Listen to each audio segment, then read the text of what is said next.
para iniciar. Ahí va, bien. Ahí está, perdón, sí, ahí está, gracias. Bueno,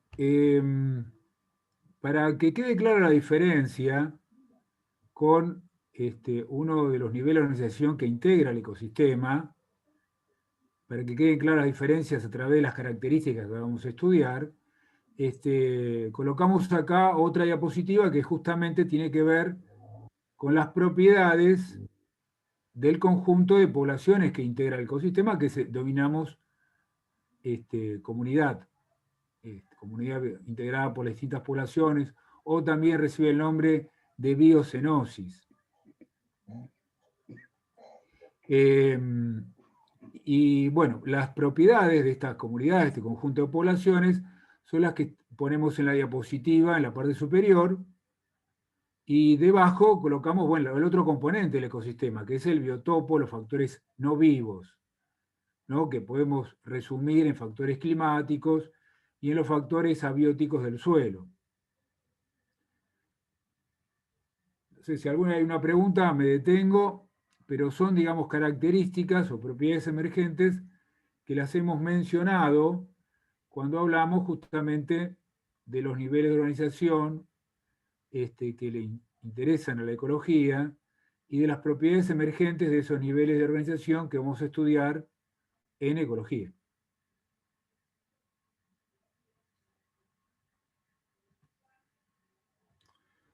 Otro tema... César, perdón, sí. preguntaron qué es el IAF, que dice en la diapositiva anterior.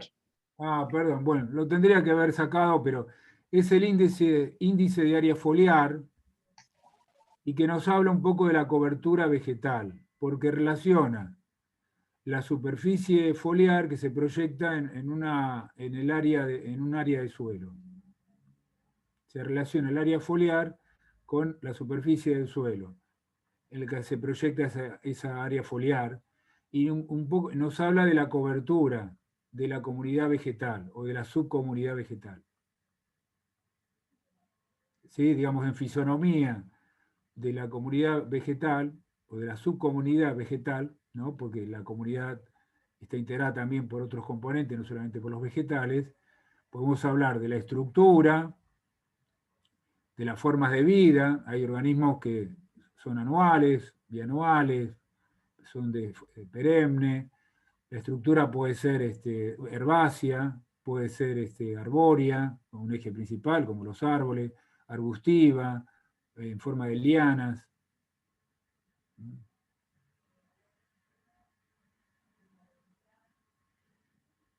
Bueno, ya que estamos, también le quería marcar una diferencia. Fíjense que hay tres características que parecen parecidas, pero no son iguales a nivel de la comunidad, que es la riqueza de especies, la diversidad de especies y la composición de especies. Como que tocan lo mismo, pero de diferente forma. Cuando hablo de composición de especies, me estoy refiriendo a los nombres concretos de las especies que integran la comunidad. Cuando hablo de riqueza, es un número. ¿Cuántas especies hay? 5, 6, 10. Y cuando hablo de diversidad de especies, en realidad se calcula a través de un índice matemático, como el de Simpson o el de Shannon-Weber, que calcula la diversidad teniendo en cuenta no solo el número de especies, la riqueza, sino también su abundancia relativa.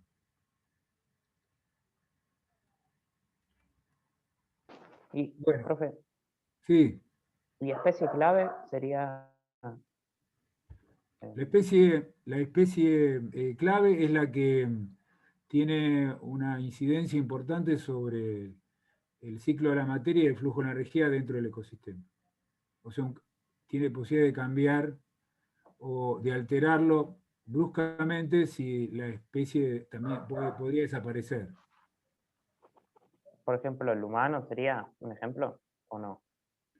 No, habíamos dicho, por ejemplo, un elefante que tiene capacidad de... Sí, recuerdo. Sí, pero recuerdo. también puede ser en ecosistemas acuáticos, la estrella feral, que si desaparece, genera una perturbación en las cadenas tróficas, en los niveles tróficos, que hace que terminen desapareciendo varios, inclusive los niveles que están por debajo de las estrellas, de la estrella, O sea que hay un cambio brusco en la estructura del ecosistema. Profe, o la inclusión de una especie invasora o no autóctona.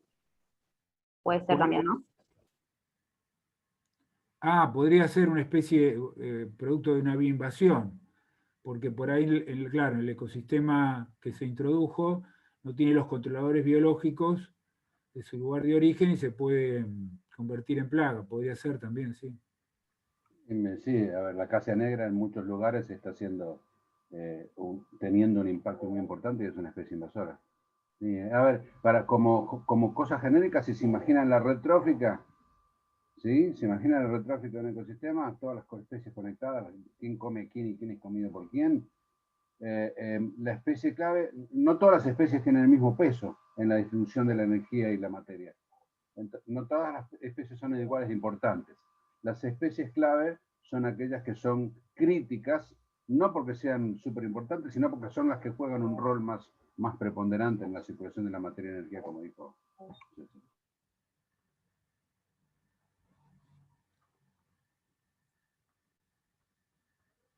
Bueno, como el primer nivel trófico, el de los vegetales, ¿no? Las plantas fotosintéticas, tiene cierta trascendencia en lo que es en la captación y transferencia de energía.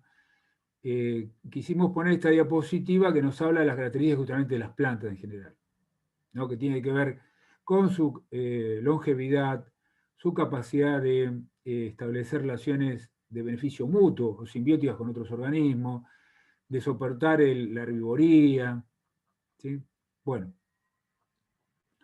la forma de multiplicación, ¿no? O sea, así que, bueno, y de su carácter de inmóvil en principio, digamos, ¿no? Son sésiles, no tienen forma de transportarse, más allá de que tienen capacidad de orientarse hacia, o sea, según sus necesidades. Por ejemplo, se orientan hacia la radiación solar, tienen fototropismo positivo, ¿sí? O geotropismo también positivo, o son capaces también de sus raíces de acomodarse a algún impedimento físico por el suelo, tratando de sortear ese obstáculo, ¿sí? O ser atraídas también por una fuente nutritiva o de agua, pero no se puede trasladar, ¿sí? Se puede reorientar, hay mecanismos hormonales que podrían orientarla, el desarrollo hacia, en algún sentido, pero no pueden trasladarse.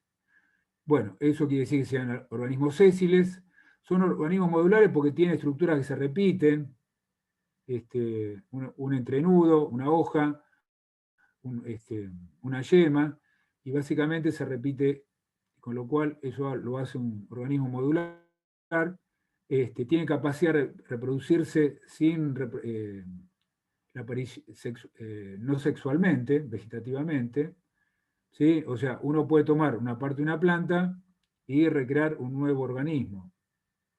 No necesita, digamos, del aporte sexual, en el cual se combina material genético del padre y de la madre, como podría ser cuando uno reproduce una planta a partir de una semilla.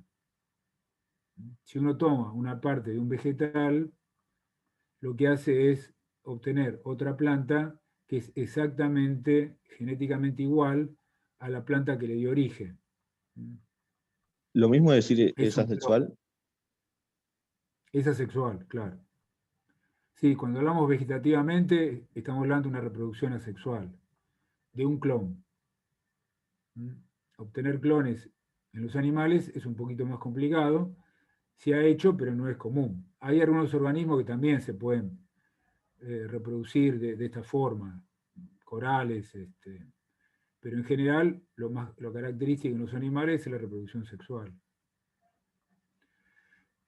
Bueno, lo que mencionábamos antes, tienen capacidad las plantas de asociarse simbióticamente, mutualísticamente con otras especies, o sea, que son relaciones de beneficio mutuo. Por ejemplo, con bacterias que fijan nitrógeno, o con micorrizas que mejoran su tasa de absorción de agua y nutrientes, especialmente de fósforo. son capaces de sobreponerse a una herbivoría, a la pérdida de su biomasa, tanto sea por animales como por el hombre. Bueno, y finalmente, como producto de todas estas características, digamos, podemos estar en presencia de organismos que son muy longevos. Hay árboles que tienen cientos de años. Y otros que por ahí, digamos, no resulta claro determinar su edad, pero podrían provenir de estructuras de plantas muy antiguas que bueno, que se han perdido parcialmente, pero sobreviven a través de estructuras como pueden ser, no sé, tubérculos, ¿sí? O rizomas subterráneos.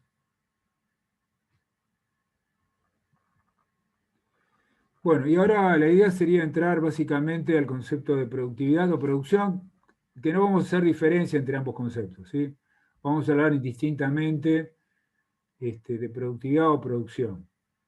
Básicamente, en términos generales, sería la velocidad o el ritmo en el cual los organismos sintetizan materia orgánica. Esto se puede visualizar pensando en el crecimiento, en un aumento de biomasa en el transcurso del tiempo, que puede darse en las plantas o también los animales, ¿sí? Digamos, la producción vamos a estar asociado a aumento del crecimiento, que básicamente tiene que ver con la síntesis de materia orgánica. Cuando hablamos de la síntesis de materia orgánica, en el primer nivel trófico, en el nivel de las plantas, lo vamos a estar asociando en su capacidad de almacenar energía proveniente de la luz solar. O sea, en toda digamos, la materia orgánica sintetizada a partir de la luz solar que absorbió la planta por fotosíntesis. Y a ese proceso lo vamos a llamar también, a la cantidad total de materia almacenada por fotosíntesis, producción primaria bruta o productividad primaria bruta. ¿Sí?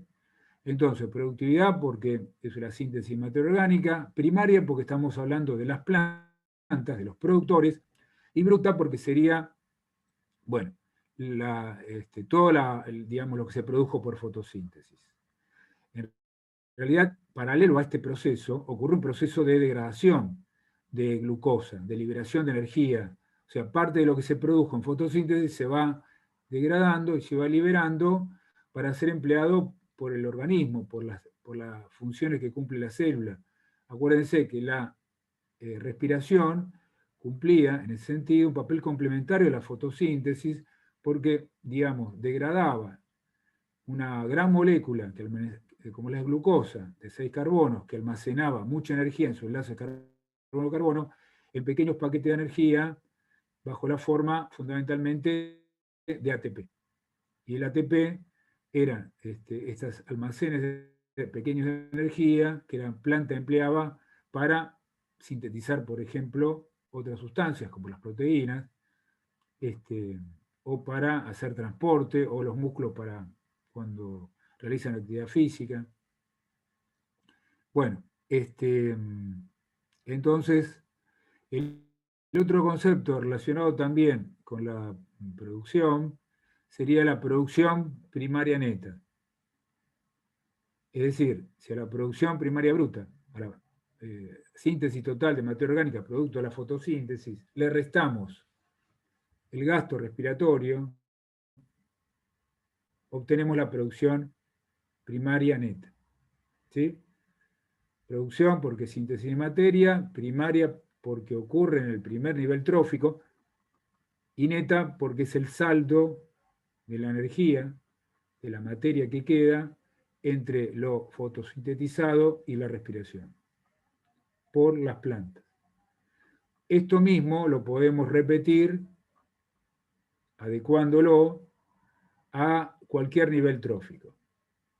Es decir, esto podemos hablar de producción secundaria bruta, de producción secundaria neta, de producción terciaria bruta, o sea, tantas productividades como niveles tróficos tenga ese ecosistema.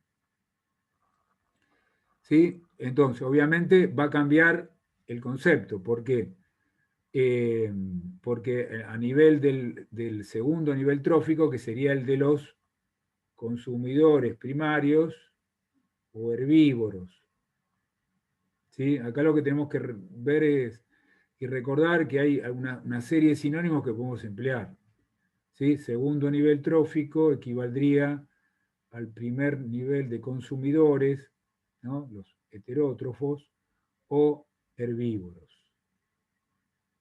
Bueno, sería lo mismo, la productividad secundaria, porque segundo nivel trófico bruta sería todo lo que lograron asimilar, toda la energía que lograron asimilar a partir de lo que consumieron.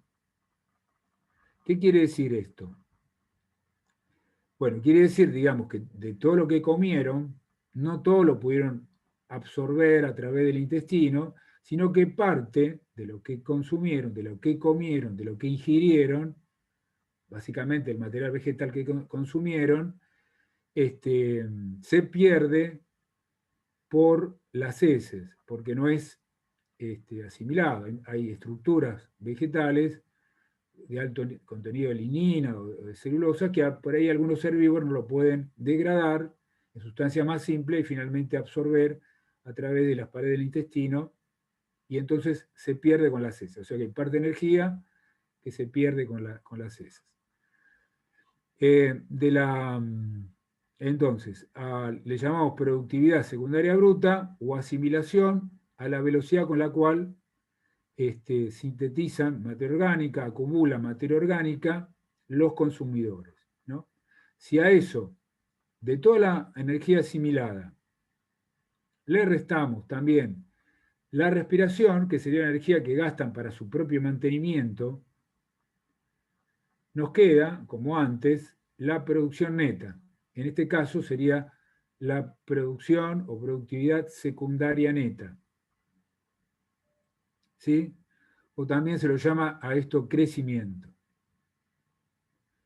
¿Sí? Y es, digamos, justamente esta producción neta, tanto en los herbívoros como en las plantas, es, y esto es muy importante, lo que queda disponible para el próximo nivel trófico.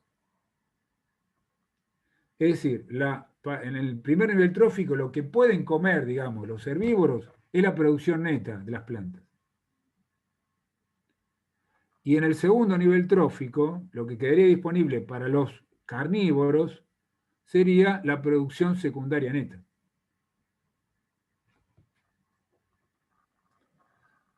Bueno, esto se puede repetir para cada nivel trófico. ¿Sí? Podemos hablar entonces de producción terciaria bruta, producción terciaria neta, producción cuaternaria bruta, producción cuaternaria neta. Ahora, también podemos hablar de la productividad total de la comunidad, que no es exactamente la suma de las productividades netas de cada nivel trófico. ¿Sí? La productividad neta de la comunidad es un balance entre toda la energía que entró al ecosistema menos la que se perdió por la respiración de los componentes de ese ecosistema, por los organismos vivos que gastaron energía y que se volvió a liberar a la atmósfera en forma de calor disperso que no puede ser aprovechado para realizar trabajo. De ahí que nos va a quedar un saldo. A ese saldo que quedó en la comunidad es lo que se llama la producción neta de la comunidad. ¿Sí? Es decir, digamos, esto lo podemos ver a través de las fórmulas como la producción primaria bruta menos la respiración de la comunidad. ¿Por qué solo la producción primaria bruta? Porque es la energía que ingresó al ecosistema. Y la única energía que entra al ecosistema es la que captaron las plantas de la radiación solar. Y eso es la producción primaria bruta, que equivale al total de energía que captaron las plantas por fotosíntesis. Si a eso le descontamos la energía que todos los componentes vivos del ecosistema perdieron en sus gastos, en su mantenimiento a través del gasto respiratorio, es decir, constituye la respiración de la comunidad, que sería la suma de las respiraciones de todos los componentes de la comunidad, nos queda, volviendo a la fórmula, la productividad neta de la comunidad. Bueno, de esto después vamos a dar algunos ejercicios para que lo practiquen, para que no quede solamente este tema en forma conceptual. De hecho, algunos ya habrán visto que al final de este PowerPoint, de estas diapositivas, ¿no?, que están señaladas como unidad 2, segunda parte, hay varios ejercicios que tienen que ver, bueno, con todos estos temas de producción, eficiencias, que también vamos a presentar ahora, y que después vamos a seguir también el jueves de la semana que viene, porque el martes es feriado. Quería mostrarles también, que lo iba a hacer de entrada, o mejor dicho, recordarles que tienen algunos capítulos que tratan este tema en el aula virtual. Por ejemplo, está el capítulo 22 del Smith y Smith y el capítulo 6 del libro de García Fernández, que habla sobre ecosistemas. ¿Sí? Por ahí, digamos, el capítulo de García Fernández, ecosistema, es más cercano a nosotros porque fue un libro que se escribió en el grupo docente de ecología que había hace 20 años atrás. O sea, García Fernández fue un profesor de la materia. Así que bueno, muchas de estas cosas están explicadas en ese capítulo, y recuerden también el capítulo del Smith y Smith, que es un libro que vamos a seguir, que vamos a emplear a lo largo de toda la materia. No sé si se la aclaraste, pero esos dos capítulos del libro están en archivos, no en clases. Tienen que ir a archivos. Ah, es cierto, gracias. Sí.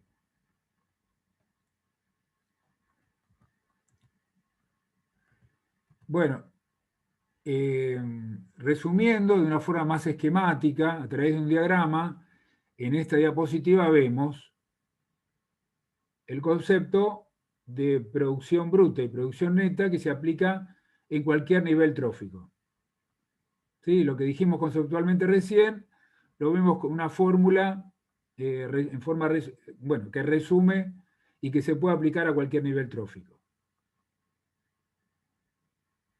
¿Sí? Tenemos una gran entrada de energía, una pérdida por respiración y un saldo que queda de producción neta, o de energía disponible para el siguiente nivel trófico. Seguramente, si sumamos la producción neta a la respiración de ese nivel trófico, tenemos la entrada. ¿Está bien? Esto se puede operar mediante álgebra simple. Por ejemplo, la ecuación, tenemos respiración en el segundo miembro, si lo pasamos restando al primero, nos queda la producción neta. Obviamente esto es una ecuación general, hay que tener, para cada nivel trófico tenemos que tener datos de ese nivel trófico. Producción bruta de un nivel trófico, respiración de ese nivel trófico, y obtendremos la producción neta de cada nivel trófico. Bueno, ¿cómo calcular también la producción? Bueno, ese va a ser un tema clave del trabajo práctico 2. En el trabajo práctico 2, lo que vamos a ver es el cálculo de la productividad mediante el método de la cosecha, que tal vez es el método más simple y el más agronómico, que tiene que ver con cosechar el material vegetal, que puede ser de un solo cultivo o puede ser de una comunidad vegetal compuesta por muchas especies.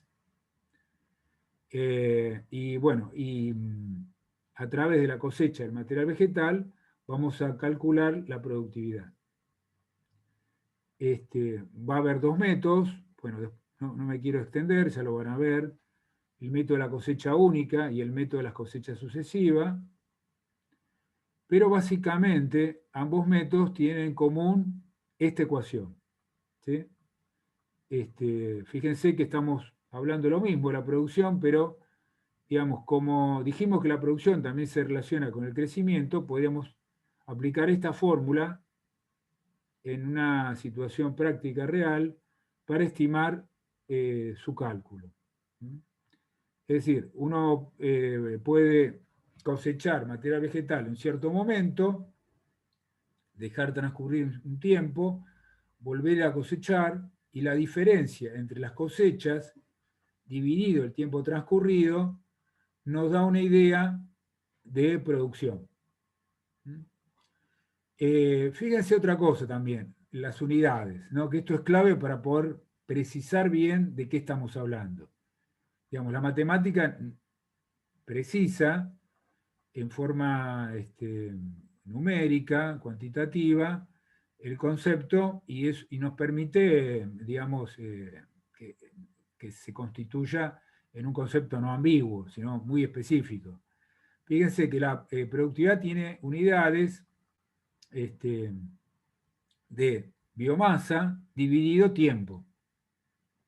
O sea, biomasa se expresa siempre, que se puede expresar en unidades de masa, como gramos, dividido una unidad de superficie o volumen, ¿no? Porque las plantas las podemos encontrar en ecosistemas terrestres o acuáticos. O sea que cantidad de materia dividido superficie o volumen nos habla de biomasa. Si, digamos, la variación de la biomasa, la síntesis de nueva biomasa, en el transcurso del tiempo, incorpora el espacio temporal, el tiempo. Con lo cual, en productividad o en producción, vamos a tener los valores de biomasa, que son masa, superficie o volumen, y también tiempo. Esa va a ser entonces la diferencia entre producción y biomasa. Productividad o producción incorpora o tiene también valores de tiempo, que pueden ser días, pueden ser horas, pueden ser años. También la biomasa, como la productividad, se pueden expresar en unidades de energía. ¿Por qué? Porque la biomasa, digamos, yo puedo evaluar su contenido energético a través de un calorímetro. Entonces, en general, 1 gramo de material vegetal tiene alrededor de 4 kilocalorías. Y generalmente un gramo si fuera material animal, de origen animal, bueno, es un poquito más elevado su carga energética. De modo tal que la productividad, fíjense el ejemplo que damos abajo, que tiene unidades de gramos por metro cuadrado y mes, lo podemos transformar en unidad de energía, sabiendo que 1 gramo equivale a 4 kilocalorías.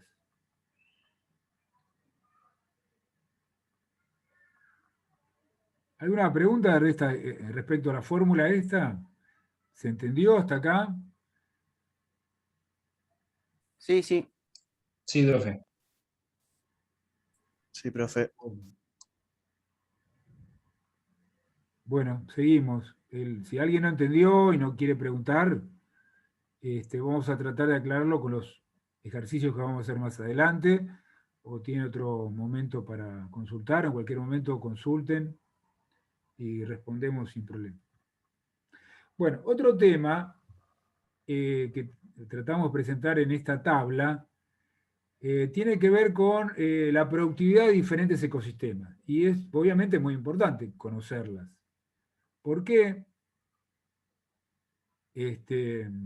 Tiene esas biomasas y esas productividades. Fíjense, y después vamos a tratar también de relacionar estos dos parámetros, la biomasa y la productividad neta, de estos diferentes ecosistemas.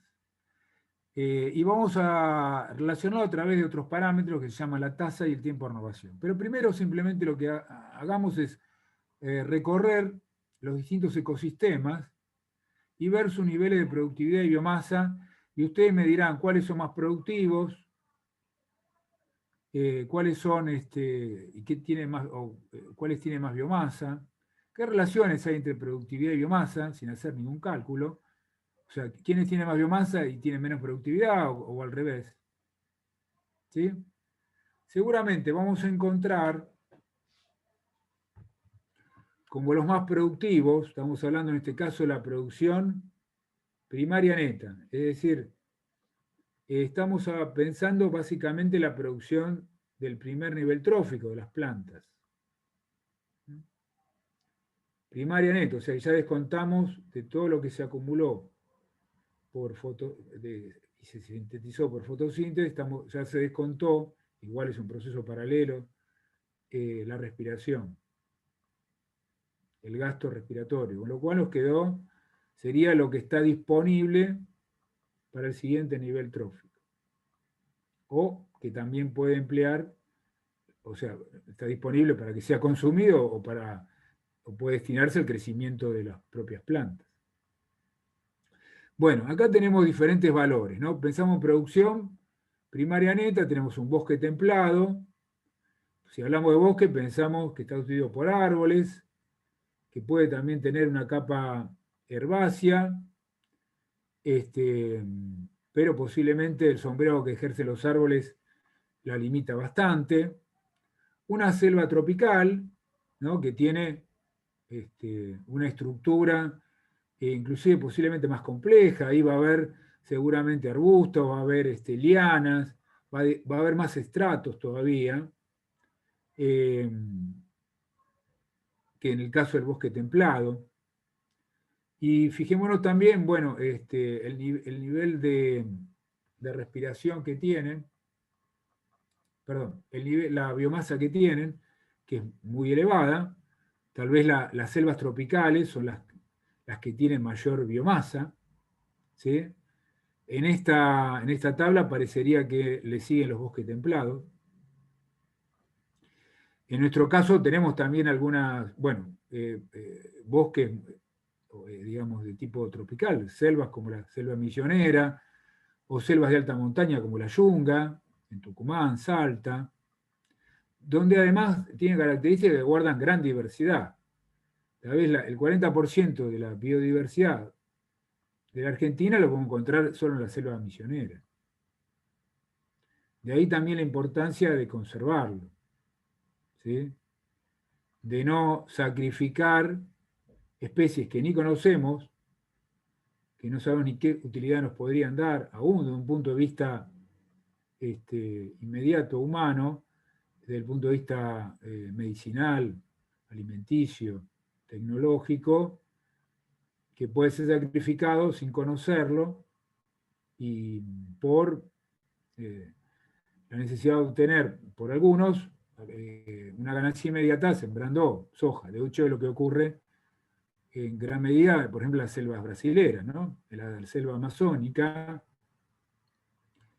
que posiblemente entre el avance y la destrucción de la forestal, sumado a ciertas condiciones climáticas, se produjeron esos incendios que llegaron con los humos producidos hasta la Argentina, y bueno, y causaron la destrucción de amplias superficies de la selva amazónica. Bueno, sigamos recorriendo. Vimos también, digamos, que los arrecifes de coral y los estuarios tienen una gran producción. Inclusive, fíjense que el arrecife de coral podría tener una producción superior a la selva tropical, ¿sí? y al bosque templado. ¿Sí? O sea que no solamente los ecosistemas terrestres tienen mucha producción, aunque en general, si uno habla del mar, su nivel de producción es prácticamente comparable a lo que puede ser un desierto, ¿sí? O poco más que un desierto. Pero, digamos, hay situaciones, por ejemplo, los arrecifes de coral o los estuarios, donde se acumulan nutrientes que provienen o de la parte continental de la Tierra, o también de lo que traen las mareas, que pueden ser restos también de cadáveres, nutrientes que vienen del mar, y entonces se genera un ecosistema muy productivo. donde también la biomasa es bastante importante. Y muchas veces, bueno, estuario en realidad es una situación de transición entre lo que puede ser el mar y los ecosistemas dulces. Una laguna puede ser un estuario, un puerto, una bahía. Y los arrecifes muchas veces conviven con estos estuarios.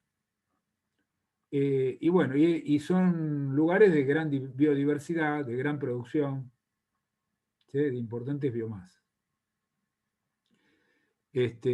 Vemos que ya si hablamos de la plataforma continental, por ejemplo Argentina, la es mucho menor. Lo mismo que su biomasa. Y los océanos que tienen, bueno, una productividad parecida a lo que puede ser un desierto. Aunque su biomasa y con una biomasa todavía mucho más pequeña. Ahí estamos pensando que la biomasa de los productores es la biomasa de las algas microscópicas, que son las únicas que pueden captar la energía solar. Bueno, entonces, digamos, lo que observamos es que los ecosistemas que tienen una productividad importante sobre ecosistemas terrestres, en general tienen biomasas todavía mayores. Sin embargo, si nos vamos a los ecosistemas acuáticos, vemos que suelen ser niveles de productividad mayores a la biomasa que poseen. Esto tiene que ver con algunos factores. Por ejemplo, dentro de los bosques o las selvas, que presentan una gran proporción de árboles, que a su vez mantienen estructuras no productivas, o sea, dentro de la estructura de un árbol tenemos una gran cantidad de tejidos no fotosintéticamente activos, que no hacen fotosíntesis, no son productivos. Como puede ser un tallo, una rama que está lignificada. No tiene, digamos, inclusive, dada la gran abundancia de estructuras foliares que presentan, va a haber un montón de hojas que sí serían activas fotosintéticamente, pero que no reciben luz. O sea, que están sombreadas por la gran superposición de hojas y ramas que existe, de modo tal que muchos tejidos van a ser también, en gran parte del tiempo, improductivos. O sea que no van a hacer fotosíntesis. Por eso nos encontramos con que, en relación a la biomasa que poseen, son bastante improductivos, si lo comparamos tal vez con los ecosistemas acuáticos. ¿Sí? Ambos parámetros, entonces, lo vamos a relacionar para ver también estos aspectos, ¿sí? Que podemos evaluar sobre su productividad relativa en función de la biomasa, con lo que se llama la tasa de renovación o el tiempo de renovación, que nos hablan de lo mismo, de diferentes formas. O sea, nos hablan de la velocidad con que se genera nueva biomasa en función de la biomasa que existe. ¿Sí?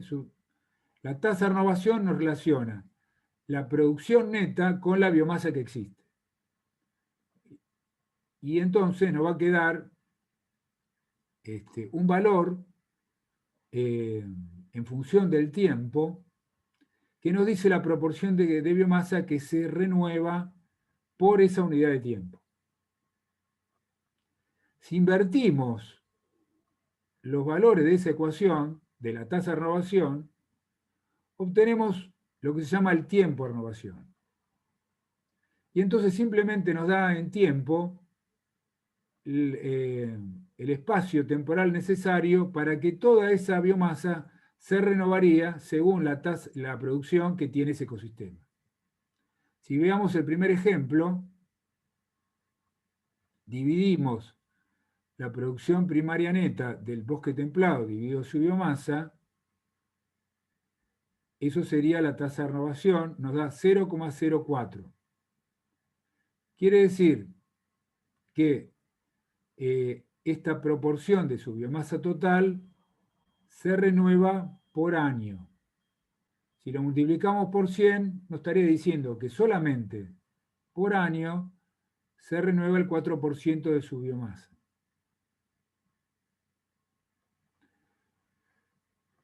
Dicho de otra forma, empleando el otro indicador, que es el tiempo de renovación, donde se divide la biomasa sobre la producción primaria neta, nos está diciendo la cantidad de años necesarios para renovar toda su biomasa, o para sintetizar la misma biomasa que tiene actualmente ese ecosistema, en este caso, bueno, los productores básicamente, y nos daría, para el primer ejemplo, el bosque templado, 25 años.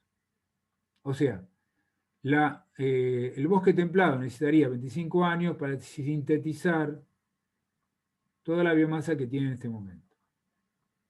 Obviamente considerando que su valor de producción neta se mantiene constante. Eso implica siempre el mismo nivel de radiación solar, el mismo nivel de temperatura, el mismo nivel de gasto de mantenimiento tras la respiración, bueno, una serie de condiciones que seguramente no se cumplen. Pero, bueno, son parámetros que nos indican su capacidad de renovación relativa de nueva biomasa. Sí, bueno, la idea sería que ustedes calculen estos valores.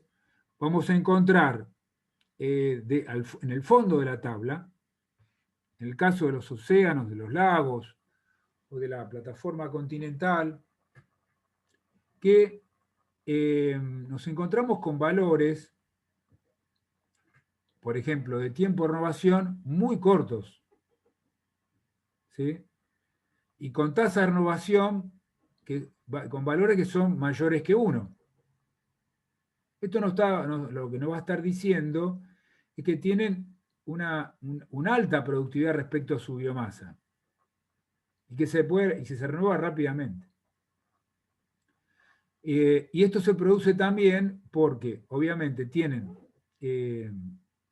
justamente los productores de los cuerpos de agua, dijimos que están relacionados con algas que tienen en general corta vida, que gran parte de su estructura es activa fotosintéticamente, o sea que son muy productivas, de modo tal que en relación a su biomasa, obviamente producen mucho, se reciclan rápidamente, son en gran medida consumidas. Entonces, en relación a su biomasa, son muy productivas. Y esto se va a reflejar por tasas de renovación muy elevadas, ¿sí? Mayores que 1 en muchos casos, y tiempo de renovación, que lo mismo, pero al revés, o sea, tiempo de renovación muy, muy cortos.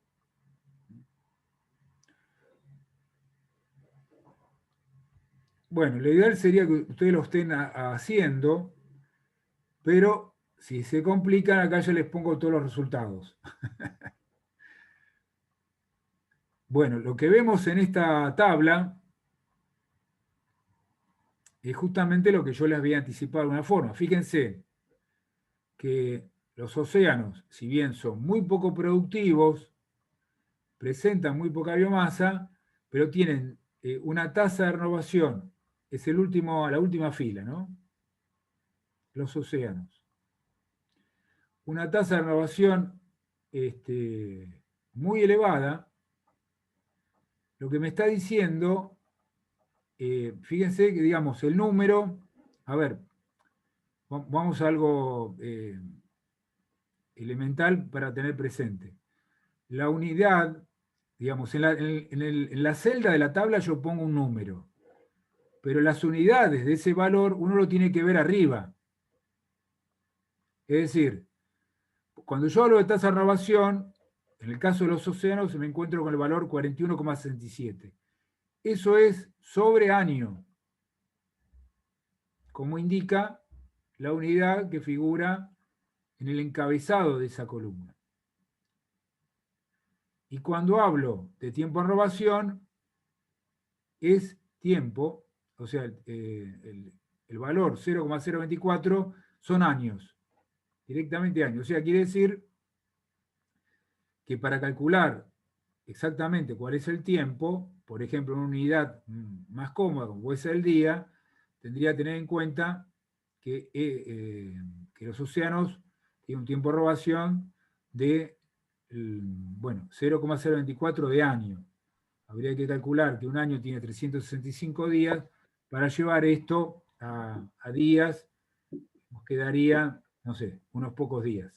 No puedo hacer la cuenta ahora. En cambio, fíjense que una selva o un bosque tropical tarda para producir lo mismo que tiene de biomasa 25, 20 años. Si lo vemos por la tasa de renovación, vemos que en un año solamente renueva 0,04 de su biomasa. Si lo ponemos en porcentaje, sería el 4% de su biomasa se renueva en el transcurso de un año. En el caso del bosque templado, o en el caso de la segunda fila, la selva tropical, sería el 5% de la biomasa se sintetiza a lo largo de un año. Para renovar toda su biomasa, tardaría más de 20 años, 20,45 años, serían 20 años y medio casi. 8 días tardaría el océano. Ah, bueno, muchísimas gracias. Casi 9. Para el caso del océano. Sí. Excelente. Bueno, los que entendieron, perfecto. Yo sé que muchos no habrán entendido. ¿Sí? No se asusten porque otro compañero ya lo entendió. Así que, digamos, desen la posibilidad de no entender, de preguntar o, bueno, esperar un tiempo para ir madurando el concepto. ¿De acuerdo? Yo igual voy a seguir. Bueno, este es un diagrama un poquito más complicado que el que vimos antes de producción. Es un diagrama de flujo de la energía que puede ser aplicado a un organismo, a una población o a un nivel trófico. ¿Sí?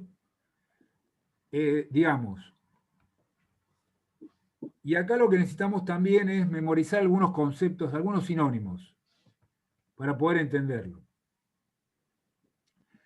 Digamos, un nivel trófico tiene o puede aprovechar una cantidad de energía disponible, que como dijimos antes, equivale a la producción neta del nivel anterior. Eso lo vemos a la izquierda del diagrama, simbolizado con la letra D.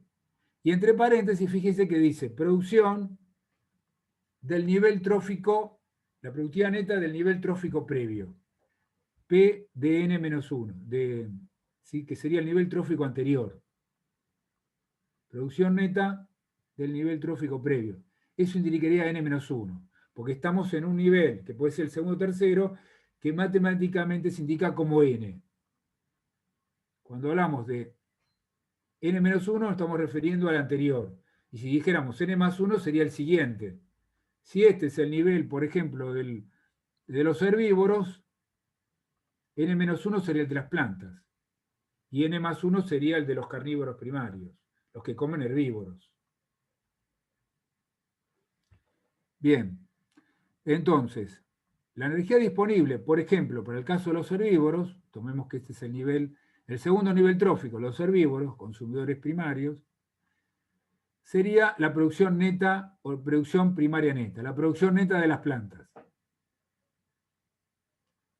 Para hacerlo simple, digamos, supóngase un pastizal, una pastura que podrían consumir los herbívoros. Bueno, de toda esa energía disponible, los herbívoros comen una parte, porque no van a consumir todo. Porque parte por ahí se marchita antes que lo consuman, se muere. Parte lo van a pisar, no lo van a consumir. Parte, tal vez lo consumieron los pájaros, otros herbívoros. De modo tal que de la energía disponible, de la producción primaria neta, solamente los herbívoros van a comer una parte. A eso le llamamos ingerido, o consumido, o comido, ¿sí? O también figura acá como utilizado. Disculpen, pero bueno, en los libros figuran todos estos nombres, simplemente sería lo que comen los animales, los herbívoros. Hay una parte que figura como NU, que sería lo que no comieron. Por alguna razón, porque se pisoteó, porque se murió, o porque no alcanzaron a comer, o porque no estaba accesible o disponible para hacer comida, o porque no le gustó. Bueno, de lo ingerido, de lo que comieron, dijimos que hay una parte, como ocurre también en los carnívoros o en el hombre, que no asimilamos o que no asimilan ellos, y se elimina por el tracto digestivo, son las excretas, la materia fecal. La materia fecal son sustancias que no pudimos absorber, que no pudimos asimilar, que no fueron incorporados a nuestro sistema circulatorio por la descomposición o la degradación que se produjo a través del tracto gastrointestinal y se perdió con las excretas. A eso le llamamos no asimilado. ¿Sí? Le ponen Na en este diagrama. Gran parte, entonces, de lo que comió el herbívoro, de lo que ingirió, bueno, fue digerido y fue asimilado a través del intestino, incorporado como energía a su organismo. A eso le llamamos entonces asimilado. Y un dato más acá importante. Eso equivale, lo asimilado, a la producción bruta de ese nivel trófico. Asimilado es producción bruta de ese nivel trófico. ¿Sí? Que está acá como la letra A. En el caso de las plantas, esto, digamos, implica una cierta adaptación, pero sería, de toda la energía disponible, solamente pueden asimilar la que era fotosintéticamente activa. Y asimilaron la que fue transformada en energía química por el proceso de fotosíntesis. ¿Sí? Por eso, para las plantas, lo asimilado sería la fotosíntesis bruta. Y para los animales sería, bueno, lo que atravesó el intestino y se incorporó a su organismo, y en todos casos lo llamamos también asimilado, que equivale a la producción bruta de ese nivel trófico. O sea, animales, como los consumidores primarios, los carnívoros, o también las plantas. Asimilado es producción bruta. De todo lo asimilado, se hacen las plantas, bueno, los animales, una parte importante se va a perder, esto de perder en forma relativa, por la respiración. O sea, se va a disipar en forma de energía no útil, que no va a estar disponible para crecer ni para reproducirse, y lo vamos a denominar respiración. O sea, se va a transformar en energía que se va a liberar nuevamente al ambiente. El resto de la energía va a estar disponible, va a constituir lo que se llama la producción neta o crecimiento, y es lo que va a estar disponible para el siguiente nivel trófico. ¿Sí? Crecimiento equivale a la producción neta de un nivel trófico y es la energía disponible para el siguiente nivel trófico.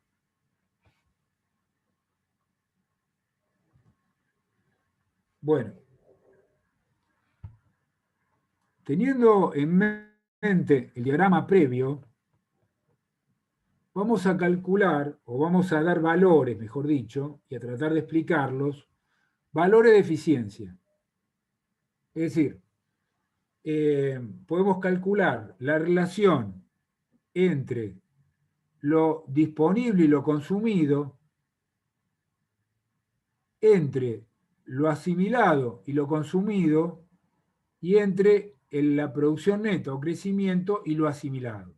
En cada etapa siempre se perdió energía, o porque no se consumió en la siguiente etapa, porque se eliminó como excreta, porque hubo sustancias que no se pudieron degradar en sustancias simples e incorporarla, y en la tercera etapa sería porque se gastó en respiración, en mantenimiento. De ahí que tenemos tres relaciones, tres eficiencias. Siempre una eficiencia es menor que 1. ¿Sí? Muchas veces para facilitar su entendimiento lo multiplicamos por 100 y lo expresamos porcentaje. Pero si no, es básicamente menor que 1. Porque nos da una relación entre una salida y una entrada. Y siempre la salida es menor que la entrada.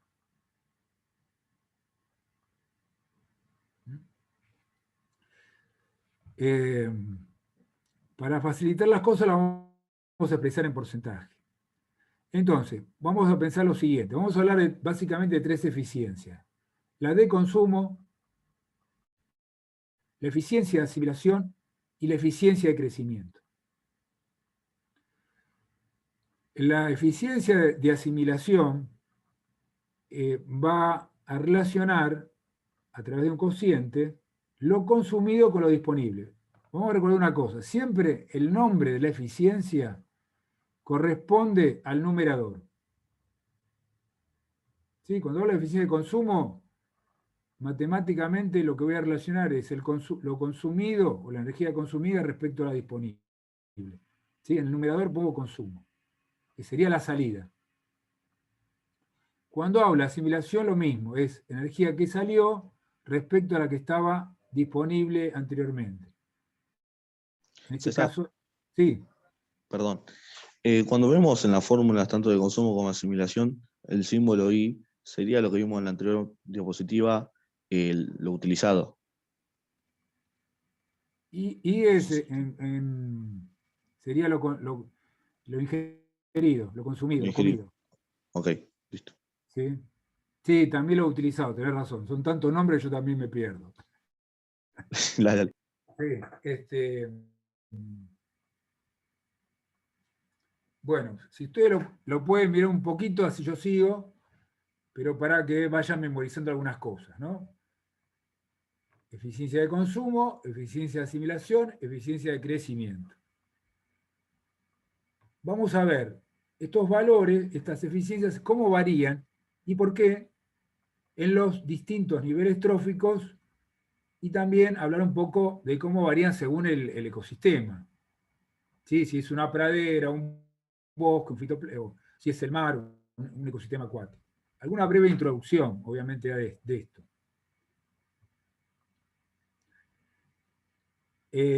Fíjense, si hablamos de eficiencia de consumo, ¿no? Estamos hablando de la relación, básicamente, entre energía consumida, utilizada, respecto a energía disponible.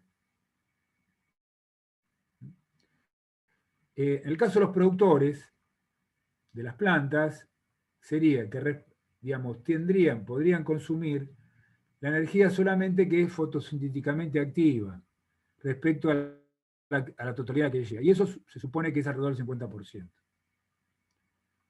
Esto todavía no es lo que se almacenó por la actividad fotosintética, ojo. El valor digamos, respecto a lo disponible, de lo que llegó por radiación solar, que sería la eficiencia de asimilación, fíjense que es muy bajo. ¿Sí? Que equivale más o menos al 0,2 o no más del 1%. O sea que gran parte de la radiación solar, de la energía que llega de la luz solar, se asimila muy poco. O sea, se acumula, se almacena en los enlaces carbono-carbono de la glucosa, que es producto de la fotosíntesis, nada más que una muy pequeña porción del total de energía que le llega a los productores con la radiación solar. Bueno, volvamos de vuelta a la primera columna, o la segunda, que es la de eficiencia de consumo, ¿no? La primera es la de nivel trófico. Si hablamos de herbívoros, ¿no? Estamos hablando de organismos que se comen las plantas. Fíjense que es bastante baja en bosques, suben las praderas son comunidades, digamos, constituidas donde dominan los pastizales, las plantas herbáceas, que tienen la mayor parte de sus tejidos, o gran parte disponibles, que podrían ser consumidos.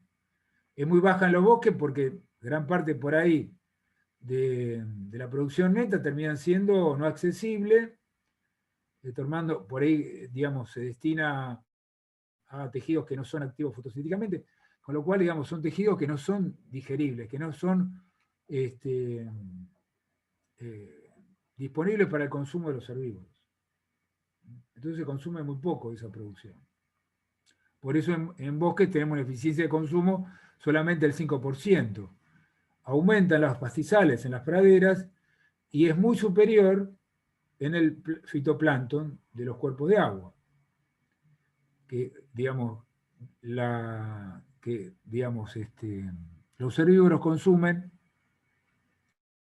en este caso podría ser lo que llamamos el zooplancton, que eran los herbívoros de los cuerpos de agua, consumen prácticamente la mitad de la producción neta, la mitad de lo que produce el fitoplancton, las algas de los cuerpos de agua. Y finalmente tenemos valores variables de consumo, de eficiencia de consumo, los carnívoros, los que se comen los herbívoros. Acá hay que tener también, pensar que los carnívoros no son solamente grandes vertebrados, también pueden ser insectos carnívoros, que se comen insectos fitófagos. ¿Sí? Acuérdense que esto de los insectos carnívoros podrían tener aplicación en el control biológico de los insectos fitófagos, que son los que se comen las plantas, los cultivos, y que constituyen las plagas, los que comúnmente conocemos como plagas. Bueno, en este caso, bueno, tenemos valores bastante variables, ¿no? En la eficiencia de consumo de los carnívoros, que puede ser un 50 y un 100% entre los vertebrados, baja en los invertebrados, bueno, es bastante variable. Pasamos a la siguiente columna, eficiencia de asimilación. ¿Qué estamos relacionando acá? Lo asimilado, para relacionarlo con los conceptos previos, decíamos que era producción bruta. ¿Sí? Digamos, si expresamos la producción como energía, bueno, equivale a la asimilado, la producción bruta.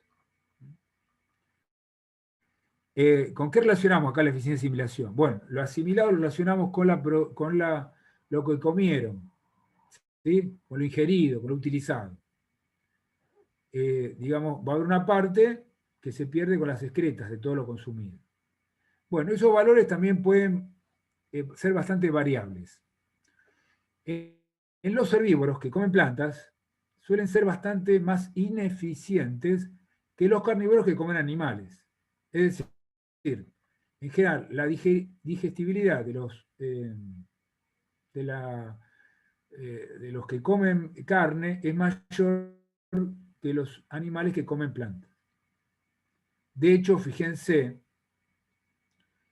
la complejidad de las estructuras digestivas de los herbívoros.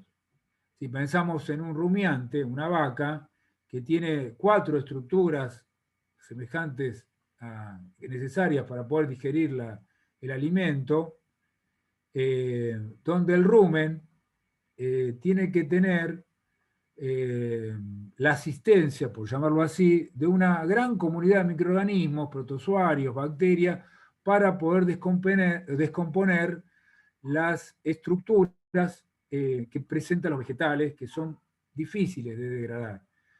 Sobre todo cuando tienen alto contenido de ligninas, de pectinas, de hemicelulosas o celulosas. De modo tal que eso hace que su eficiencia de asimilación sea baja. Y los carnívoros que comen carne, que comen otros animales, tienen eficiencia de asimilación mucho más elevada.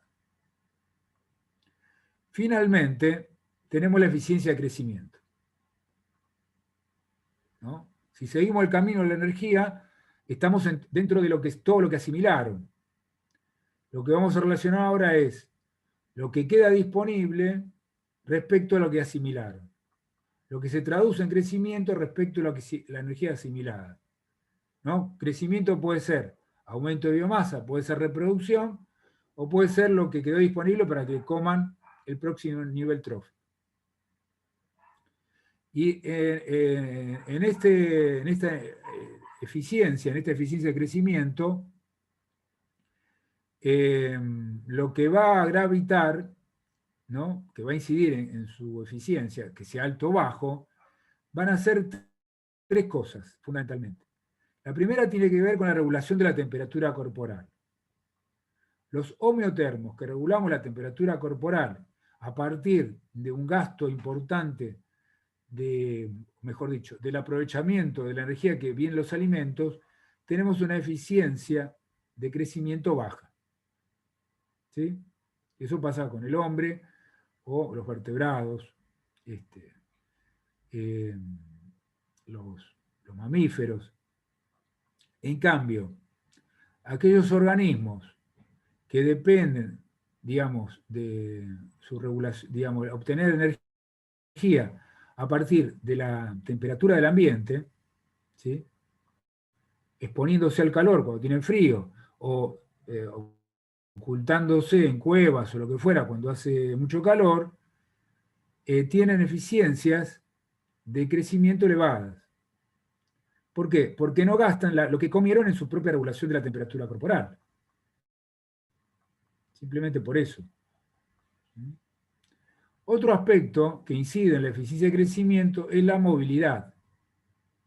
En general, los carnívoros, porque sean insectos, que tienen que moverse constantemente para ir a buscar a sus presas, y también insectos, pero que están fijos en un lugar, comiendo o chupando la savia de las plantas, o comiendo las hojas, van a tener un gasto producto de esa movilidad muy superior a los insectos herbívoros, fitófagos, que están solamente, que no se mueven. Con lo cual su eficiencia de crecimiento de los insectos carnívoros va a ser muy inferior a la eficiencia de crecimiento de los insectos que no tienen movilidad, los fitófagos. Bueno, así que esos serían los principales conceptos que determinan la eficiencia de crecimiento, ¿sí?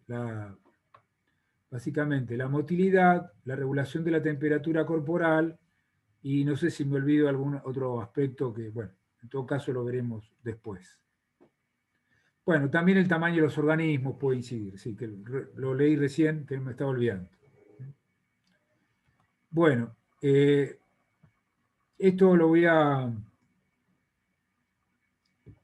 saltear, que es la explicación que ustedes después la pueden ver sobre homeotermos y heterotermos, que básicamente lo expliqué recién, sobre todo relacionado con la eficiencia de crecimiento. En esta diapositiva que sigue están, digamos, recordados los sinónimos que utilizamos,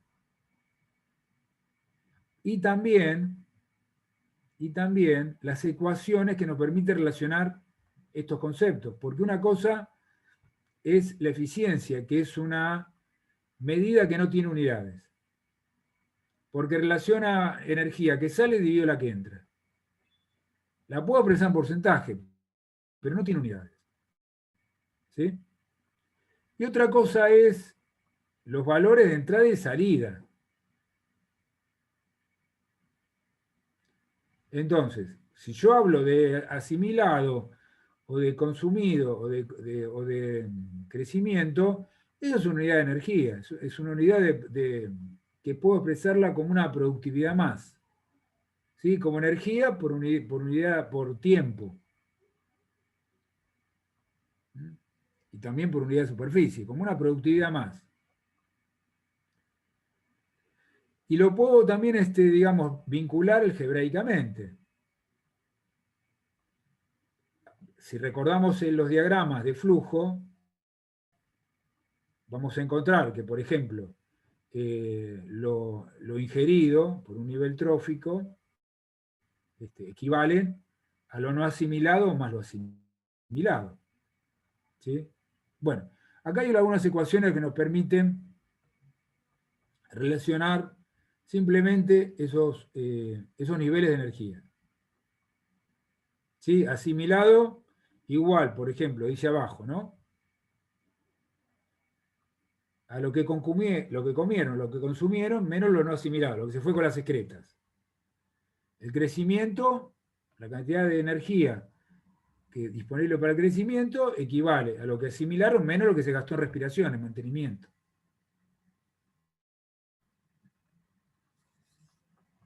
Bueno, no sé si me si me olvido alguna más, pero bueno, esta diapositiva la pongo para recordar estas relaciones, porque las vamos a tener que emplear para resolver los problemas que están al final de estas diapositivas.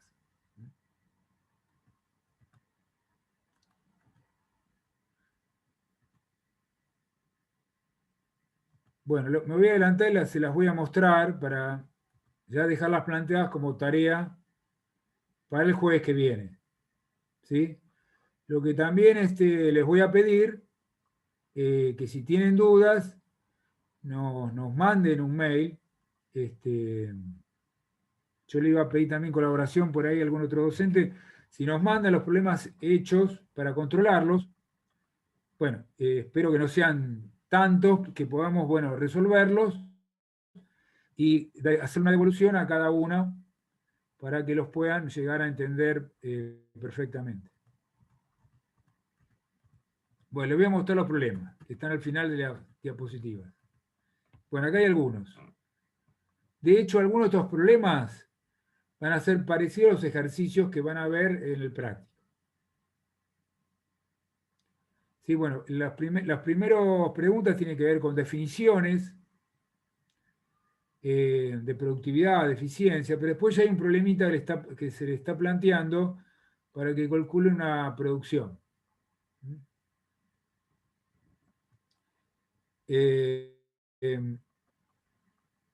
Acá vemos otros problemas más, problemas 4 y 5 que son para resolver. El 6 y 7 también. El 6, yo creo que, digamos, ya con lo que dijimos lo podemos poder resolver. El 7 también.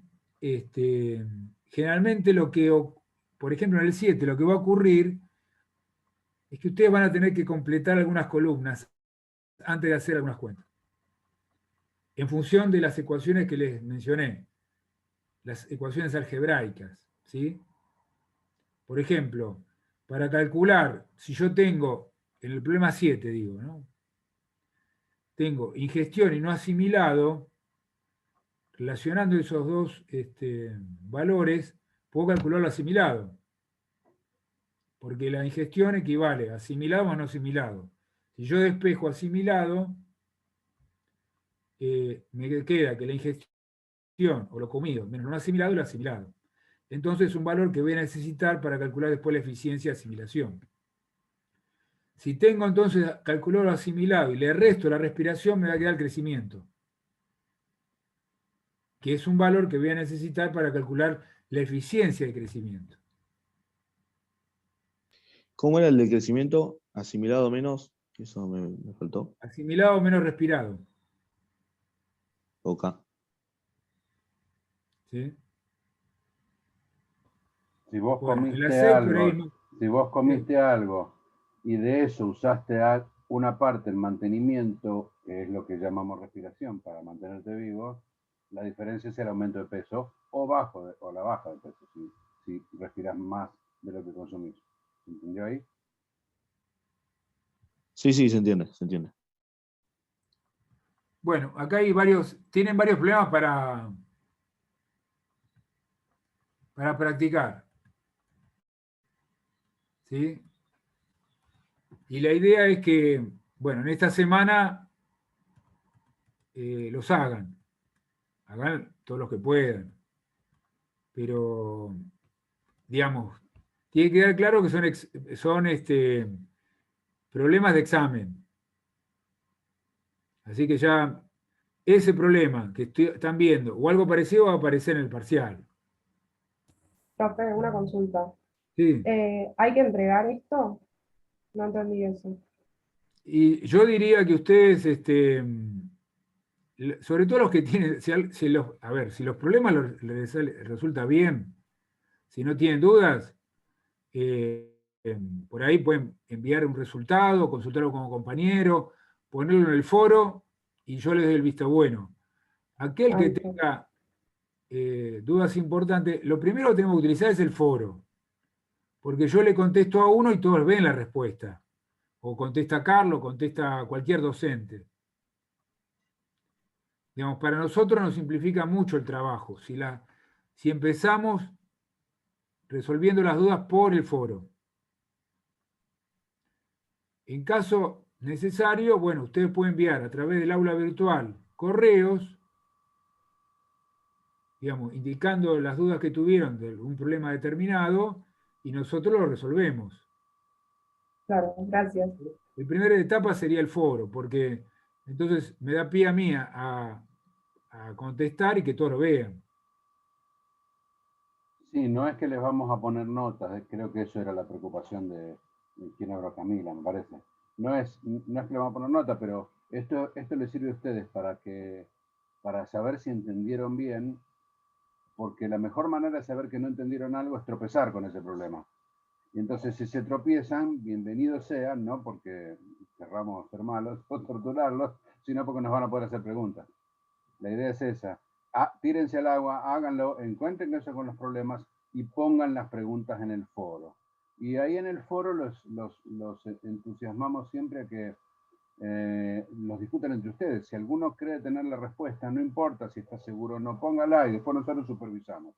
Pero nos facilita a nosotros muchísimo el trabajo de andar contestándole a cada uno, porque a lo mejor es probable que haya un montón de ustedes que tengan la misma pregunta. Entonces, si todos vamos viendo el foro regularmente, es mucho más fácil para ustedes y para nosotros. Y contéstense entre ustedes, no hay problema. Si hay algún error, lo corregimos. Bueno, Una pregunta. una cosita, de todas maneras, ténganlo como obligatorio que para el jueves que viene hay que hacer los problemas todos. ¿Está claro? Bueno, O sea, ténganlo como una tarea obligatoria que tiene que ser resuelta en el transcurso de la semana. Ante la duda, preguntamos por el foro. Y si las dudas son aún más importantes, nos mandan un correo. Después, si vemos que son muchas, porque ustedes son más de 90, si vemos que no podemos llegar a contestarlo, bueno, vemos cómo lo resolvemos. Tal vez podemos llegar a, en todo caso, ver lo que escribieron y la primera parte de la clase que viene, tratar de resolverlo. Pero, digamos, está claro que esto queda como un trabajo obligatorio para el jueves 27 de mayo. Una pregunta. Sí. Yo no sé si preguntar ahora acá o por el foro. A mí no me quedó muy claro bien el tema de las fórmulas a la hora de hacer un ejercicio. Eso igual está acá en lo que estamos viendo ahora, ¿no? Las fórmulas. Claro. Bueno, en principio, vos fíjate la fórmula, a ver, depende de qué cosa, no sé. Las deficiencias están puestas acá. ¿Sí? Eficiencia de consumo, I sobre D quiere decir ingerido, consumido, comido, dividido, disponible. Asimilación es asimilado respecto a lo que había un poquito antes, que fue lo que comió, ese nivel trófico, ese organismo. Y crecimiento es crecimiento o producción neta respecto a lo asimilado o producción bruta, ¿no? Que dijimos que es lo mismo. Y después tenemos, para calcular, no eficiencia, pero sí valores de producción, que los podemos llamar asimilado o consumido, estas ecuaciones algebraicas, ¿sí? Que finalmente son las que se derivan, las que uno puede entender, de este esquema, de este diagrama. Digamos, todo esto de energía disponible equivale a lo que salió en ese compartimiento, que en este caso sería utilizado menos no utilizado. Lo utilizado, dos caminos siempre estamos armando, asimilado o no asimilado. Entonces, utilizado va a ser la suma de asimilado más no asimilado. Fíjense que siempre son ecuaciones algebraicas muy simples, porque, digamos, de la energía disponible lo estamos simplificando a dos caminos únicamente.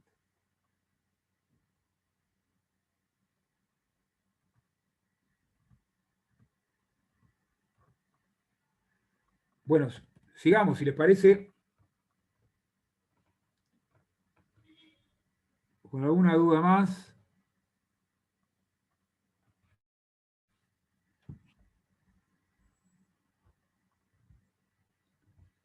Lo que viene es un poquito más liviano, si quiere, es más descriptivo. Bueno, si no avanzamos y volveremos con este tema, si se puede hoy, antes que termine la clase, y si no...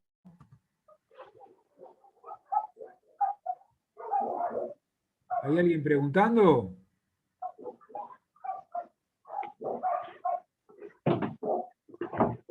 ¿O alguien tiene el micrófono abierto? No sé. Bueno.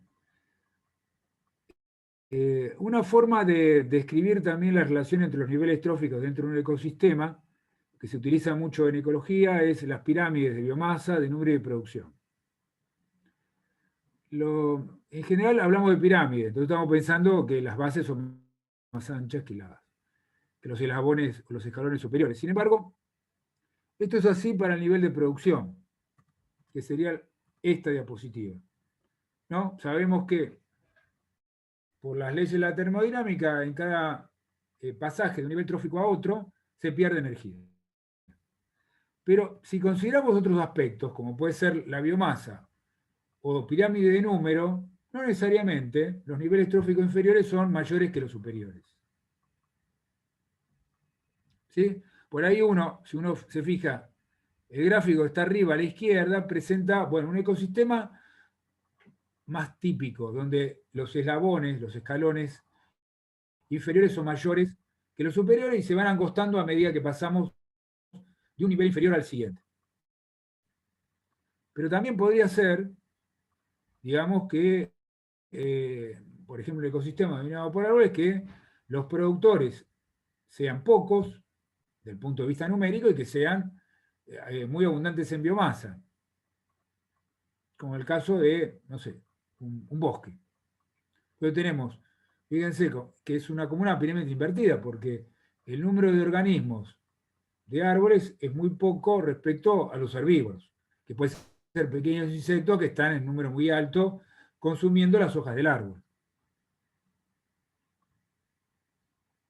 Y con respecto a la biomasa también podemos encontrar pirámides invertidas, donde las bases son menores que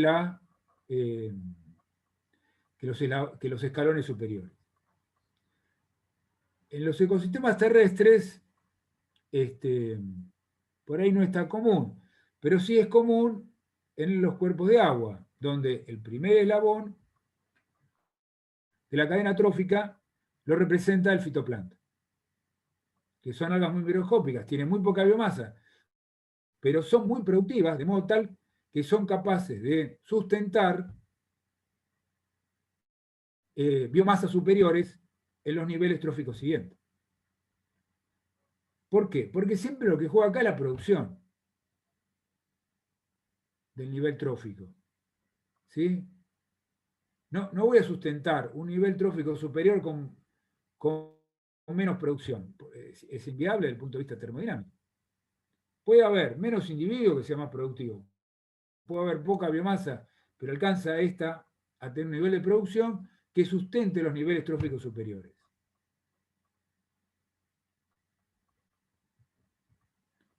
Bueno, el que sí siempre es una pirámide es el nivel de producción.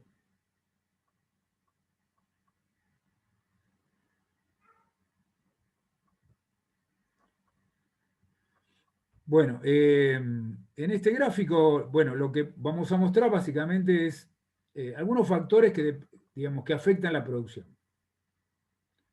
Nos vamos a concentrar básicamente en los factores abióticos, ¿sí? Pero también, digamos, la productividad, evidentemente, una planta sería más productiva si por ahí no sufrió un proceso de defoliación por algún insecto o un herbívoro. En lo que hace los factores abióticos,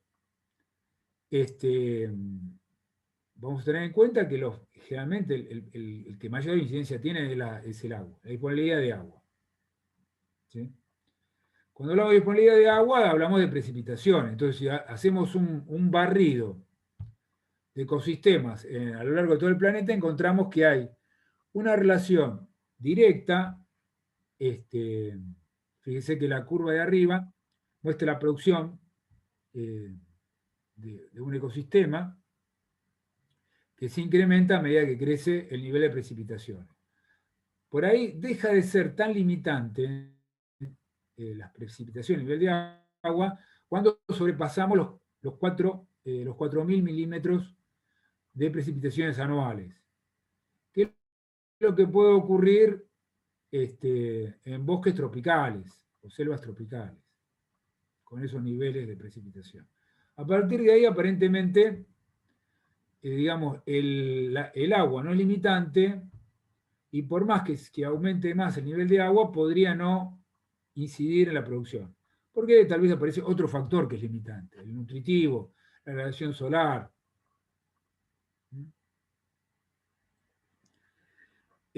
Otro factor que también incide en forma directa sobre la producción es la temperatura. Fíjense cómo crece la producción, sobre todo hasta los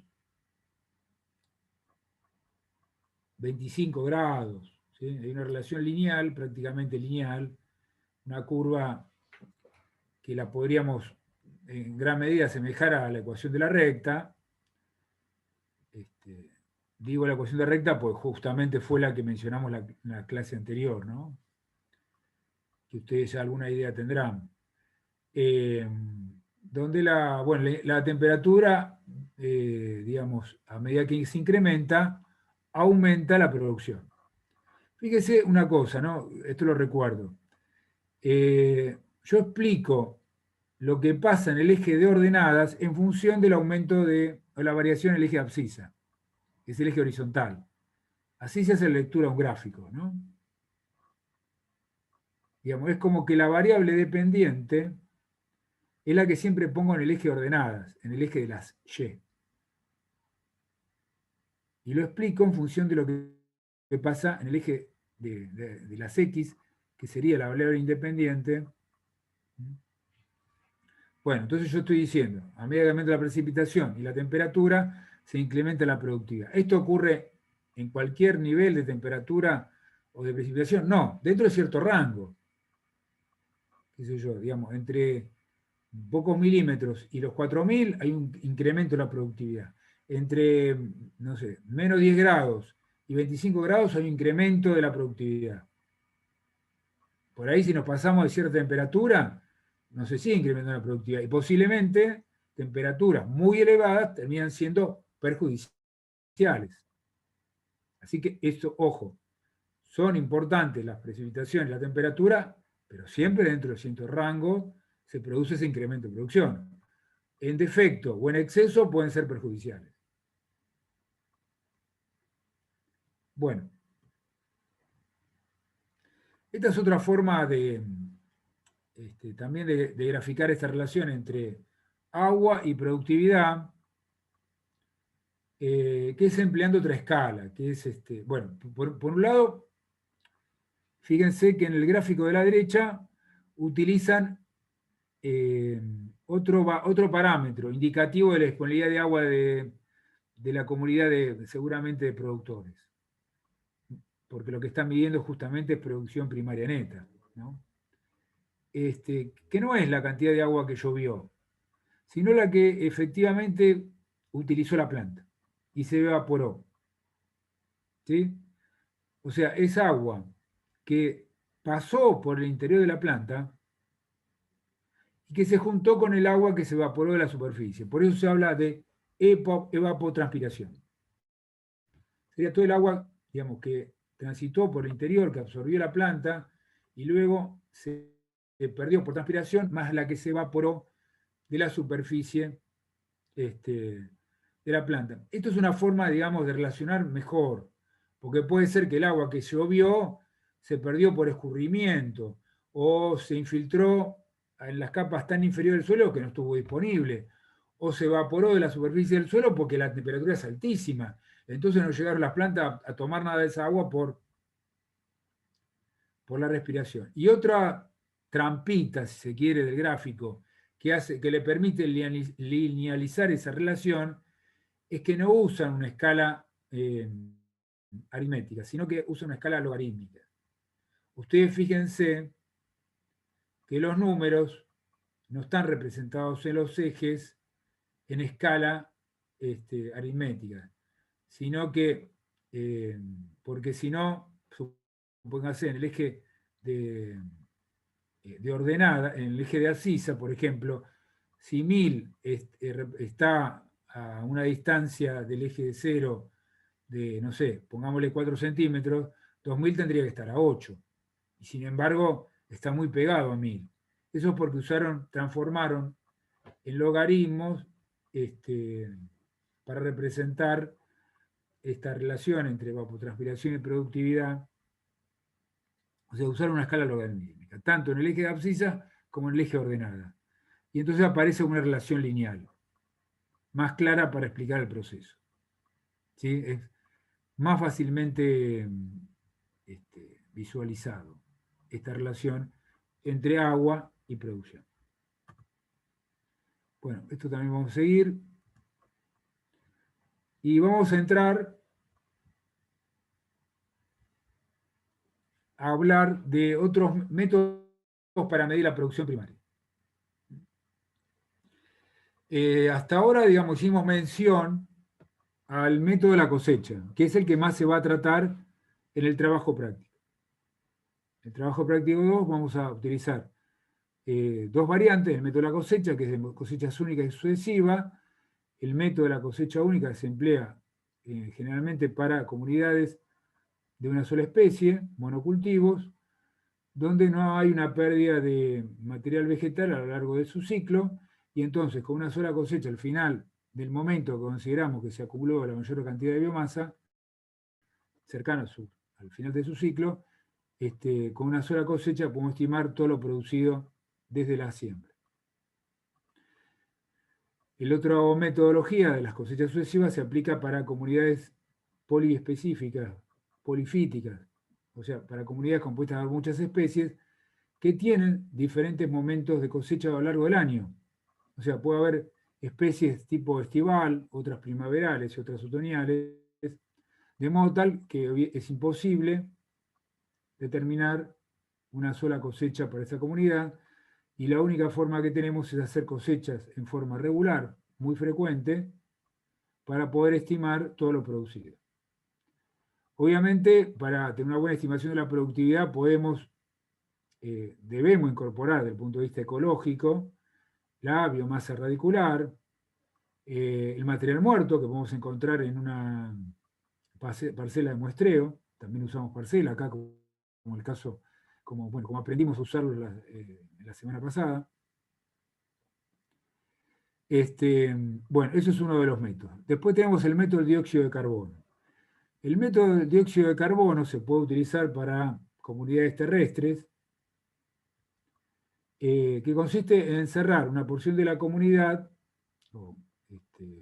con una carpa transparente, que puede ser de polietileno, y medir las variaciones de la concentración del dióxido de carbono a lo largo del día. Acá lo que tenemos que tener presente es justamente el intercambio entre los organismos y el ambiente de dióxido de carbono.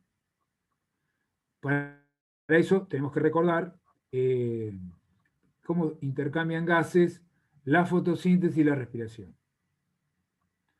Mediante la fotosíntesis, las plantas toman dióxido de carbono y liberan oxígeno.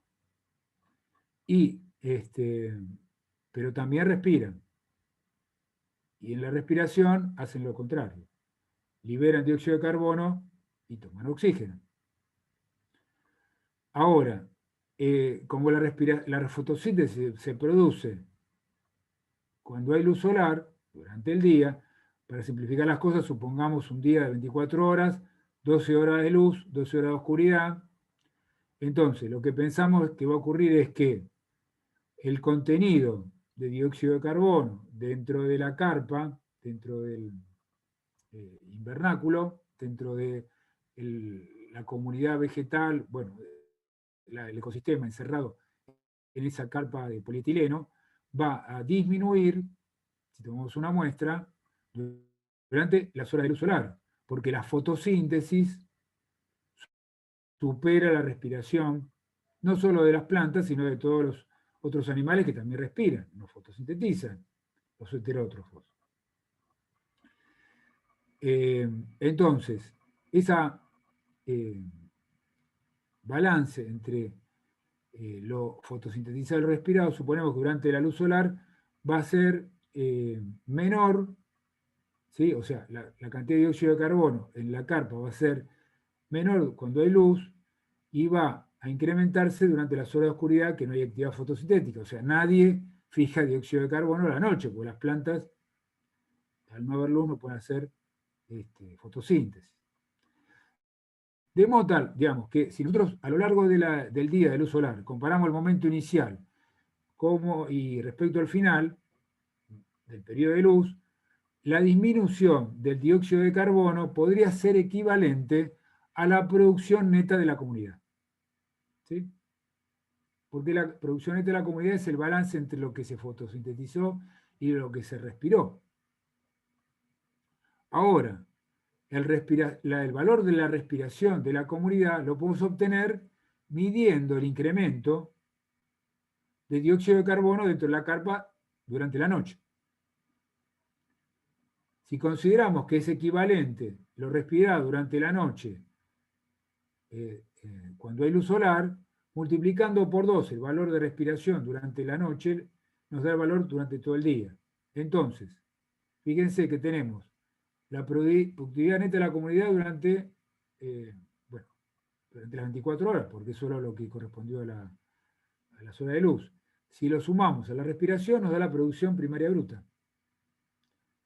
Entonces, fíjense que este método del dióxido de carbono nos permitiría estimar la producción primaria bruta, la producción neta de la comunidad y la respiración, simplemente midiendo dentro de esa carpa que aísla esa comunidad del resto, obviamente, de la atmósfera, ¿no? Midiendo las variaciones del contenido atmosférico del dióxido de carbono.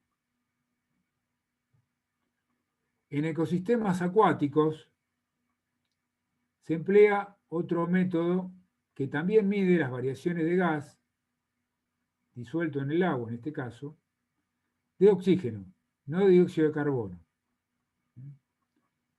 Esto tiene que ver también porque el dióxido de carbono, generalmente las plantas acuáticas no toman tampoco para hacer fotosíntesis dióxido de carbono disuelto en agua, sino que lo toman bajo la forma de bicarbonato. Entonces, por lo tanto, lo que sí existe también como oxígeno disuelto en agua, pero no en la misma proporción que la atmósfera, es oxígeno. Entonces, el método de la botella clara y oscura se utiliza para medir también la productividad en ecosistemas acuáticos. ¿En qué consiste? Bueno, ¿por qué se llama botella clara y oscura? Bueno, porque uno puede utilizar varias botellas para medir la productividad a diferentes profundidades, que puede ser un lago, el mar, un río, un lago. Entonces, en cada nivel de profundidad tiene una botella clara porque es transparente a la luz solar. Y la misma botella, que va a tener el mismo contenido semejante, la pinta de negro. Y la pintamos de negro para que no haya fotosíntesis, para que no ingrese la luz solar. Entonces, tomamos la llenamos de agua y de la comunidad orgánica que contiene esa agua, que van a ser organismos fotosintéticos, van a ser por ahí heterótrofos también, bacterias, ¿sí? No sé, podría haber algún pequeño pez. Y la volvemos a sumergir. ¿Sí? Las botellas están entonces llenas con la comunidad de ese cuerpo de agua, y digamos, en cada nivel tenemos una clara y una oscura. Una que entra a la luz y otra que está pintada de negro que no entra a la luz. Y la sumergimos y la dejamos, supongamos, 2 horas. Antes de sumergirlas, lo que medimos fue la cantidad de oxígeno disuelto en agua. Cuando las volvemos a retirar, luego que transcurrieron un par de horas, volvemos a medir la concentración de oxígeno. ¿Y qué vamos a encontrar? ¿O qué esperamos encontrar? Bueno, va a ser lo siguiente. Esperamos encontrar en la botella clara, ¿sí?, un aumento de la concentración de oxígeno. Porque la fotosíntesis supera la respiración. Ese valor lo podemos extrapolar o digamos, nos permite calcular de vuelta lo que es la producción neta de la comunidad. Porque el aumento de oxígeno es equivalente al aumento de la producción neta, porque fue el balance entre lo fotosintéticamente producido y lo consumido por la respiración, de todas las plantas y también de los animales que había ahí. En cambio, en la botella oscura vamos a tener una disminución de oxígeno, porque todos respiraron ahí. Entonces, ese valor va a ser equivalente a la respiración de la comunidad. Luego, operando matemáticamente, esto lo hago bastante simple, si sumamos la producción neta de la comunidad que obtuvimos del aumento del oxígeno en la botella clara, más el consumo de oxígeno en la respiración, que medimos en la respiración en la botella oscura, nos va a dar la producción primaria bruta. Bueno, después en todo caso lo vamos a ver de acuerdo, digamos, a las posibilidades que tengamos. Vamos a hacer algún problema de estos, pero bueno, va a depender del tiempo que tengamos. Así que por ahora lo dejamos así. Hay otros métodos que también se usan que nos permiten estimar la fotosíntesis, que es el método del carbono 14. El carbono 14 es un isótopo del carbono. El más común, el más abundante es el 12, el carbono más pesado, y es un isótopo reactivo, o sea que se va descomponiendo a lo largo del tiempo. Pero bueno, esas emisiones de radiación nos permiten reconocer el camino que realiza en el ecosistema el carbono, que está asociado justamente a estos procesos de fotosíntesis y respiración. Entonces, si agregamos un compuesto que tiene carbono 14, nos puede, después lo encontramos, supónganse, dentro del vegetal, nos puede indicar la cantidad, digamos, la velocidad con la cual se sintetizó materia orgánica. O sea, nos podría estar indicando ese balance entre fotosíntesis y respiración. Bueno, y otros métodos también se emplean para estimar la productividad, podría ser el método de la clorofila.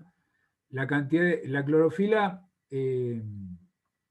digamos, podemos relacionarla con la fotosíntesis.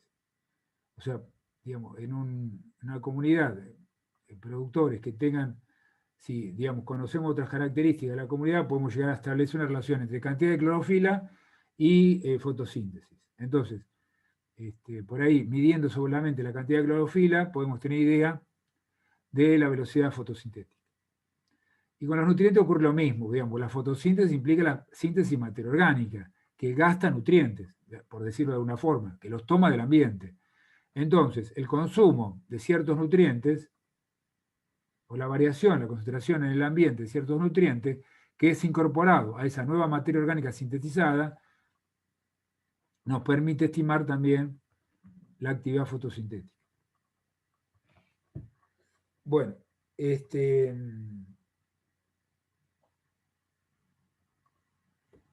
bueno, creo que no hacemos, este es el tiempo que tenemos disponible hoy para que les quede tiempo después para almorzar ahora y después empezar el parcialito, el examen del TP1, que sí va a tener nota y que sí es obligatorio aprobarlo. Así que bueno, nos queda tiempo tal vez para hacer una o dos preguntas y el resto, bueno, ya saben las vías que les mencionamos, los foros o los correos para poder solucionar las dudas que hayan respecto a este tema que tiene que ver con las propiedades del ecosistema, y hasta ahora vimos relacionado con el flujo de energía, la productividad y las eficiencias energéticas. Bueno, una o dos preguntas y nos vamos a almorzar, porque a la 1:20 nos tenemos que reencontrar para empezar con el parcialito del TP1.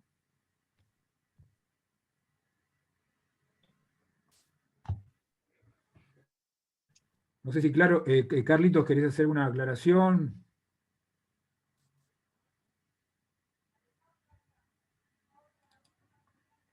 Perdón, estaba muteado. No, lo único que simplemente decirles, tanto con el método de dióxido de carbono como clara y oscura, ustedes saben de estequiometría. No quiero abundar para poder cortar y seguir almorzar, pero saben de estequiometría. Si ustedes saben cuántas unidades de dióxido de carbono se consumieron o se liberaron, o cuántas unidades de oxígeno, por la ecuación de la fotosíntesis, ustedes saben cuánta glucosa se produjo o se consumió. ¿Sí? O sea, es muy fácil la cuenta, simplemente por esa relación estequiométrica de la ecuación de fotosíntesis y respiración, sabiendo el oxígeno o el dióxido de carbono, en cualquiera de los dos casos uno puede calcular la cantidad de glucosa producida o consumida. Nada más.